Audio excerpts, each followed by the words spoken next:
రోజువారీ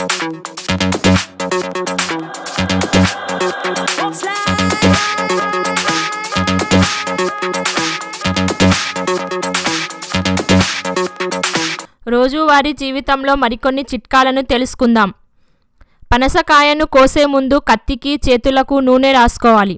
దీనివల్ల పనస జిగురు పెద్దగా అంటకుండా తొనలు తీయవచ్చు. పచ్చిమిర్చిని కోయడానికి స్త్రీలు కత్తిని వాడితేనే మంచిది. ఇనుపదైన రసాయనిక చర్య వల్ల తర్వాత కత్తి నల్లగా తయారయ్యే ప్రమాదం ఉంది. నూనెను వేడి చేసేటప్పుడు నురుగులు వస్తే కొద్దిగా చింతపండు వేయాలి. సాంబ్రాణిలో వేపాకుల పొడి కలిపి పొగ చేస్తే దోమలు బెడద తగ్గుతుంది. కొబ్బరి నూనె సువాసన రావాలంటే గుప్పెడు గులాబీ రేకులు మెంతులు వేసి మరిగించాలి. ఉల్లిపాయలను కోసేటప్పుడు కళ్ళ మండకుండా ఉండాలంటే వాటిని 2 భాగాలుగా కోసి కాసేపు డీప్ ఫ్రిడ్జ్లో ఉంచాలి. పాకం పట్టడానికి ముందు 3 చుక్కల నిమ్మరసం కలిపితే తొందరగా చిక్కబడుతుంది.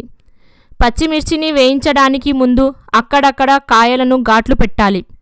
జరి చీరలపై నూనె మరకలు చోట కుంకుడుకాయ పొడితో రుద్ది నీళ్ళతో కడగాలి.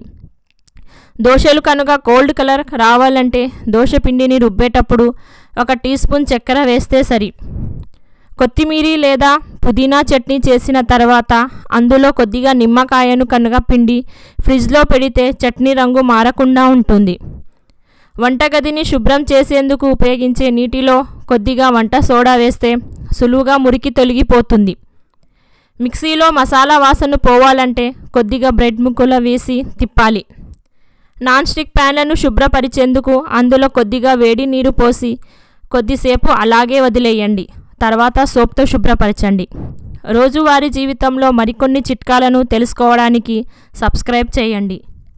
మీకు ఈ వీడియో నచ్చినట్లయితే ప్లీజ్ లైక్ అండ్ షేర్ చేయండి. మీకు మరిన్ని అప్డేట్స్ కోసం మన ఛానల్కు సబ్స్క్రైబ్ చేయండి.